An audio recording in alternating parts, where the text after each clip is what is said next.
Hello guys, welcome back to my YouTube channel. Di Malaysia, kita ada sultan-sultan dan raja-raja Melayu. Cuma, Kesultanan Melaka saja yang tak ada sekarang ni. Ialah sebabkan penjajah yang datang apa semua tu, yang menjajah kita lebih daripada 100 tahun. Dan saya yakin kebanyakannya orang Malaysia tahu pasal kisah ataupun sejarah Kesultanan Melaka ni. Tapi, korang pernah tahu ataupun pernah dengar tak kisah Kesultanan Melayu di Indonesia? Dan tanpa kita buang masa, jom.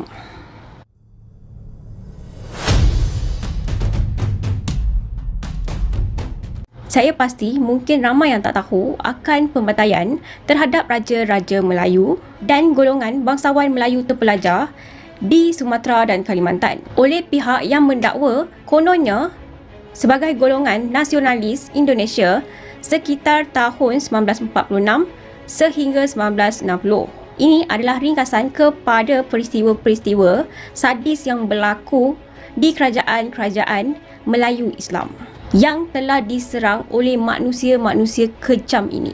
Peristiwa ini berlaku hampir serentak di Sumatera pada 3 Mac 1946, kemudiannya pada tahun 1960 di sebuah kerajaan Melayu di Kalimantan.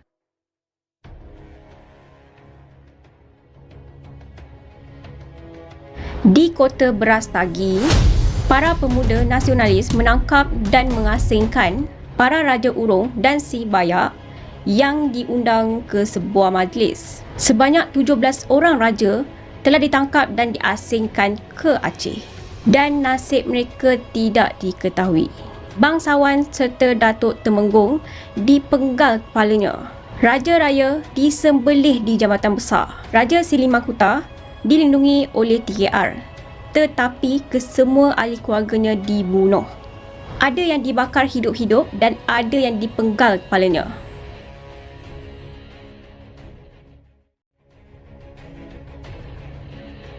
Barisan Harimau Liar pada malam 3 Mac menangkap Raja Kerajaan Penang serta keluarganya lalu merampas kesemua harta mereka. Raja dan keluarganya dibawa ke satu tempat pesta dan dibunuh secara kejam.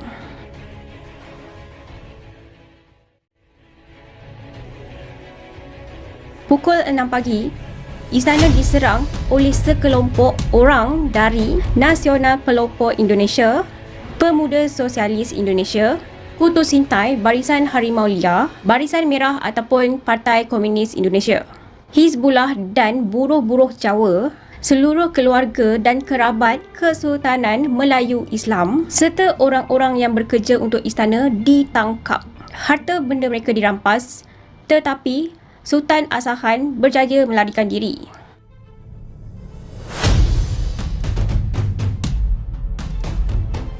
Ketika penghuni istana sedang tidur, istana diserbu segerombolan orang bersenjata tajam. Malam itu, istana diselongkar habis.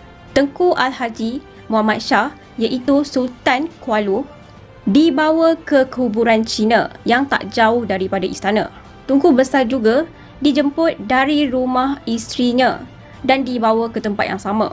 Mereka diseksa dengan sangat kejam dan ditinggalkan di sana.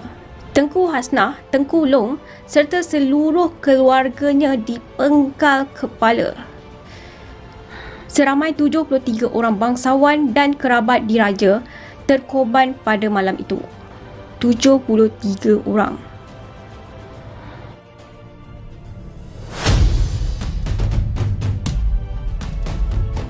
Ahli PP yang ditubuhkan oleh Tan Melaka dan Persatuan Ulama Seluruh Aceh menyerang Istana Delhi. Istana ditembak, tetapi Sultan selamat dengan bantuan tentera Inggeris dan tentera kerajaan. Namun bangsawan, datuk, orang yang berpangkat nama Wan dan warga Melayu Delhi di luar istana dibunuh dengan kejam.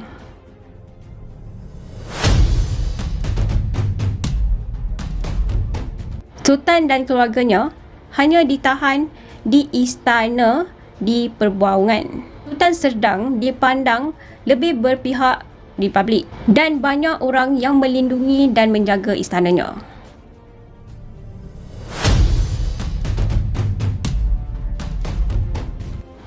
Persindo menangkap 21 orang kerabat istana. Istana Sultan Langkat di Tanjung Pura dan di Kota Binjai dirompak. Bangsawan-bangsawan Langkat ditangkap dan sebahagian besar dibunuh dengan kejam, termasuk penjaga besar Tengku Amir Hamzah. Puteri-puteri Sultan Langkat diperkosa di hadapan mata ayanda mereka. Sultan Langkat dan putera mahkota yang masih belia hilang hingga kini. Tengku Kamil, ahli keluarga Kesultanan Langkat, wafat setelah ditebas dengan parang. Semua tengku, datuk, wan dan kerabat istana telah dibunuh. Kesultanan Melayu Langkat banyak dibunuh oleh PKI dan Persindo.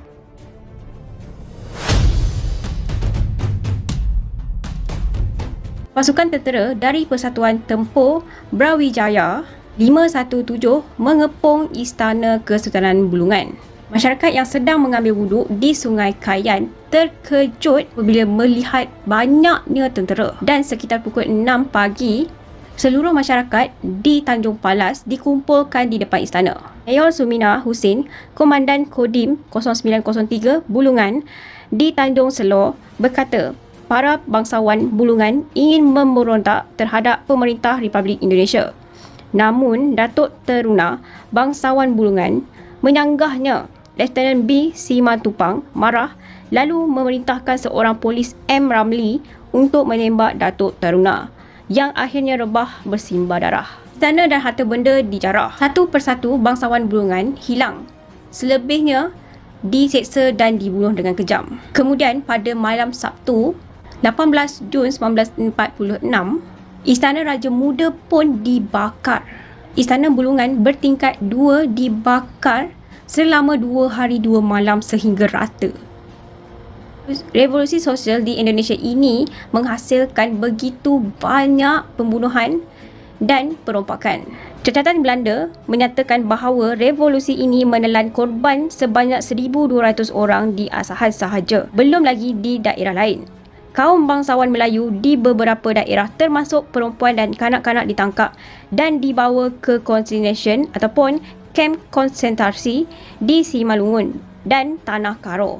Kaum non-pribumi pun tidak terkecuali. China dan India banyak menjadi korban. Kaum bangsawan dihina dan dicaci maki sebagai orang bodoh dan pemalas, serta berada dalam kemiskinan dan tidak diberi bantuan oleh negerinya sendiri. 2 generasi orang Melayu sudah kehilangan identiti mereka. Mereka takut mengaku Melayu, takut pakai baju Teluk Belanga dan saja menambah gelar keturunan Batak di depan namanya supaya boleh masuk sekolah atau diterima di mana-mana pejabat kerajaan. Mereka menghilangkan gelaran Tengku, Datuk, Wan kerana takut dihina feudal. Bahkan kaum Melayu yang bukan bangsawan tetapi bekerja di bawah sultan ataupun tengku turut ditindas. Banyak dari mereka yang berhijrah ke semenanjung Tanah Melayu, terutama di Kedah dan Perak, kerana masih erat hubungan persaudaraan.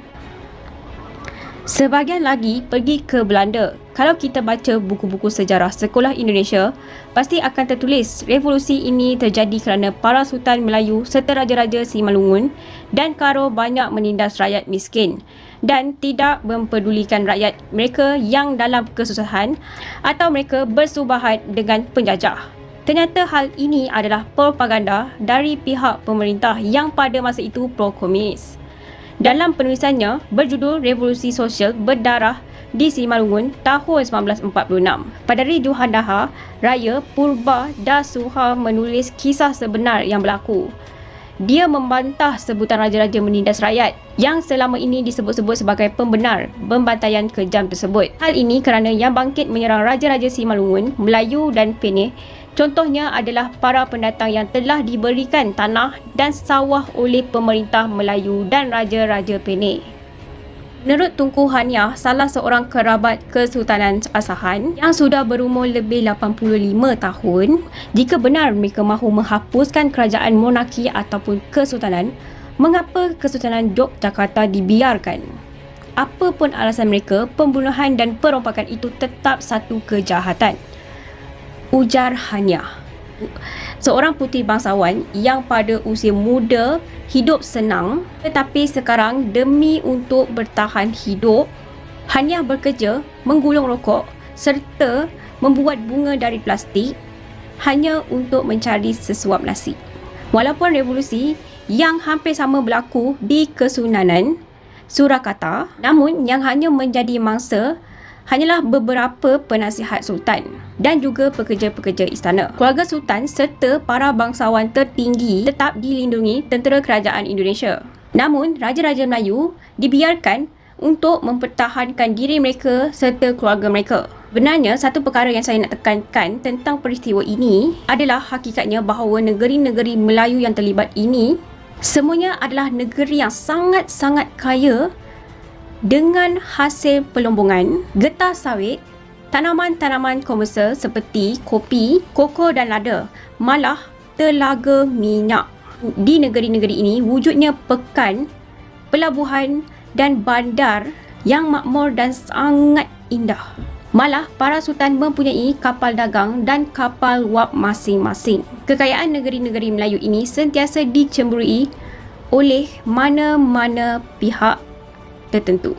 Betullah kata seorang pengkaji sejarah bahawa orang Melayu ini walau di mana pun dia dicampak, ia membuka kerajaan, sudah pasti kerajaan itu akan jadi terkenal, kaya dan menjadi pusat perdagangan yang masyhur. Contohnya, lihat sajalah para miswara yang membuka Melaka. Kemudian keturunannya Sultan Alauddin yang membuka Johor.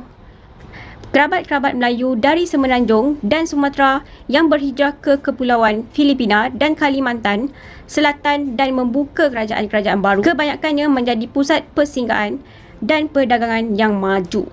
Oleh sebab itu, pada pendapat saya, peristiwa pembunuhan hampir seluruh sultan-sultan Melayu dan kaum bangsawan serta kerabat bukan hanya satu revolusi sosial, sebaliknya satu cover-up oleh pihak tertentu yang menggunakan nama pejuang nasionalis kemerdekaan Indonesia untuk mendapatkan kekayaan-kekayaan raja-raja Melayu dan hasil mahsul negeri mereka serta menghapuskan kedaulatan dan keturunan raja-raja Melayu. Begitulah sedikit sebanyak peristiwa operasi terancang untuk menghapuskan kerajaan-kerajaan Melayu dan berdekatan dengannya.